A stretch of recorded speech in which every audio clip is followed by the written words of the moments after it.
Hello friends, आज हम एमएचटीसीटी के कुछ एमसीक्यूज देखते हैं। सो फर्स्ट है, soap helps in a better cleansing of a clothes because.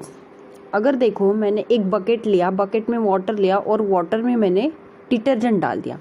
अभी डिटर्जेंट डालने से क्या होगा, पहले तो वाटर का लेवल इतना था बट उसका वाटर का लेवल इंक्रीज होता है, मतलब ये यहाँ तक बढ़ जाएगा उसका वाटर का लेवल, बिकॉज वो थोड़े से फॉग जमते हैं ऊपर के साइड में, इसलिए उसका सरफेस टेंशन क्या होता है तब रिड्यूस होता है। मतलब किसी भी लिक्विड का अगर हमने टेम्परेचर इंक्रीज कर दिया तो उसका सरफेस टेंशन क्या होता है, रिड्यूस होता है। तो option number B is the exact answer.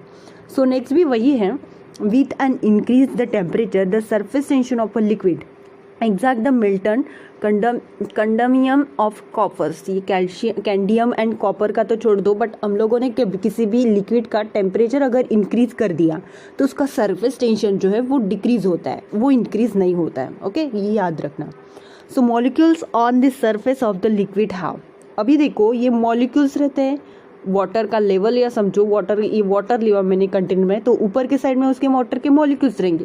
तो वाटर के मॉलिक्यूल के बीच में क्या रहता है, स्ट्रेस आता है। ओके, स्ट्रेस की वजह से उसका surface tension of a liquid of molecules क्या रहता है, उसका मैक्सिमम रहता है। मतलब पोटेंशियल एनर्जी ऊपर के साइड में पोटेंशियल एनर्जी रहती है, वो क्या रहती है, मैक्सिमम रहती है। तो ऑप्शन नंबर एग्जैक्ट आंसर है उसका सी।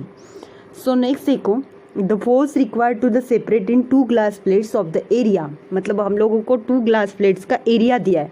एरिया कितना है, 10⁻⁻2 मीटर स्क्वायर, इतना एरिया दिया है। So next, a film of a water thickness, एक वाटर की थिकनेस दी है, कितनी दी है, 0.05 mm दी है। तो इसको 0 है तो हम लोगों ने कन्वर्ट कर लिया इसको, देखो 0.05 mm, तो mm में है तो एम में कन्वर्ट करेंगे, मतलब 10⁵ इंटू 10⁻²। फिर इसको फिर से कन्वर्ट करेंगे mm में, मतलब 5 इंटू 10⁻²। इतना हम लोगों का डायरेक्टली आंसर आ जाएगा। अभी देखो नेक्स्ट है, नेक्स्ट क्या है हमारे पास, ऑलरेडी उन्होंने सरफेस टेंशन दिया है 70 इंटू 10⁻³ न्यूटन पर मीटर, इतना हम लोगों को सरफेस टेंशन दिया है। अभी हम लोगों को फोर्स कैलकुलेट करना है, force required to separate the glass plate, force निकालना है। तो फोर्स का फॉर्मूला हम लोगों को पता है, force is equal to 2TA/T। Small T मतलब होता है उसका थिकनेस एंड कैपिटल टी मतलब होता है उसका सरफेस टेंशन। तो सरफेस टेंशन की वैल्यू, एरिया की वैल्यू और थिकनेस की वैल्यू, हमारे पास सभी वैल्यू है, सभी वैल्यू हम लोगों ने पुट किया। हम लोगों को फाइनल आंसर आता है फोर्स इजिकल, मतलब ये यहाँ पे कटकुट करके, मतलब ये 10⁻³ एंड -2 मतलब कितना होता है 10⁵। तो ये नीचे भी 10⁵ है, तो ये 10⁵ मतलब ये पूरी टर्म कैंसिल हो गई, तो बचा क्या, 2 इंटू 70 डिवाइडेड बाई 5। तो इसको कैलकुलेट करेंगे तो हम लोगों को मिलेगा 2 इंटू 14, तो 14 2 कितने होते हैं 28, मतलब 28 न्यूटन हम लोगों का फाइनल आंसर है। तो हमारे इसमें A is the exact answer. So next वाला एग्जांपल देखते हैं, when a soap bubbles is charge it. तो अगर हम सोप बबल्स को चार्ज करते हैं तो वो एक्सपांड होगी। ओके, तो option number B is the exact answer. So next है, soap helps in a better cleansing of a clothes because. Soap better से मतलब वही वाला जब हमने फर्स्ट वाला देखा था वही है, तो उसमें सरफेस टेंशन क्या होता है, रिड्यूस होता है।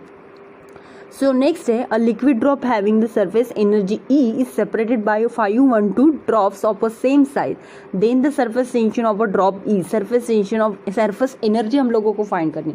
अभी देखो यहाँ पे एक स्मॉल ड्रॉप है, बिग ड्रॉप है और उसका ही एक स्मॉल ड्रॉप है वाटर का। तो अभी देखो वाटर का मतलब एक स्मॉल ड्रॉप है, उसका वॉल्यूम क्या रहेगा 4/3 πr³। ये कैपिटल के लिए मैंने कैपिटल R लिखा है और स्मॉल ड्रॉप के लिए 4/3 पाया स्मॉल r लगा है। तो उसका दोनों का भी वॉल्यूम जो है वो सेम रहेगा, वो चेंज नहीं होगा।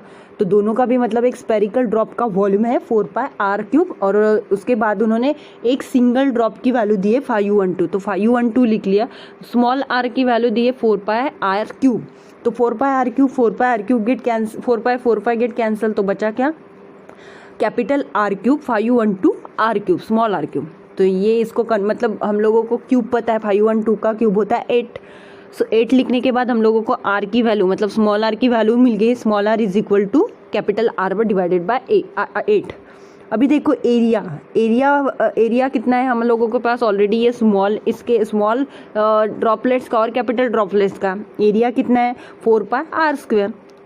अभी एक एरिया 4πr², इक्वेशन नंबर 1, कितने ड्रॉप्स, एक ड्रॉपलेट का तो दिया ही है 512 4πr²। अभी एरिया 1 एरिया 2 ऑलरेडी है, तो एरिया 2 में हम लोगों के पास r की वैल्यू है, ये r की वैल्यू, ये r की वैल्यू हम लोग पुट करते हैं, तो surface energy is proportional to area रहता है। तो पहले एरिया की वैल्यू अगर हमने पुट कर दी तो ये स्मॉल r² है, तो स्मॉल r की वैल्यू क्या है, r/8 है। 8 का स्क्वायर क्या होगा, ये तो r², 8 का स्क्वायर 64, सो 64 8 जा कितना होता है 512, तो इसीलिए 64 1 जा 64, 64 8 जा 512। अभी 8 × 4/r² बचा, तो ये एरिया 2 हो गया, एरिया 1 ऑलरेडी है।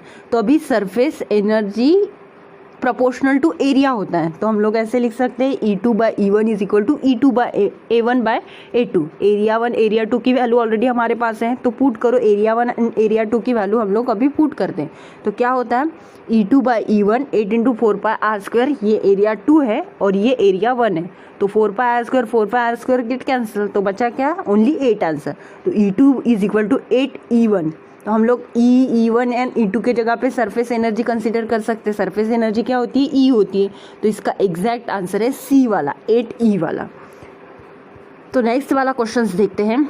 नेक्स्ट है unit of coefficient of viscosity. Coefficient of viscosity नीटा से डिनोट करते हैं, उसका यूनिट क्या है, न्यूटन सेकेंड पर मीटर स्क्वायर, वो इसका यूनिट है। Okay, so thanks for the watching.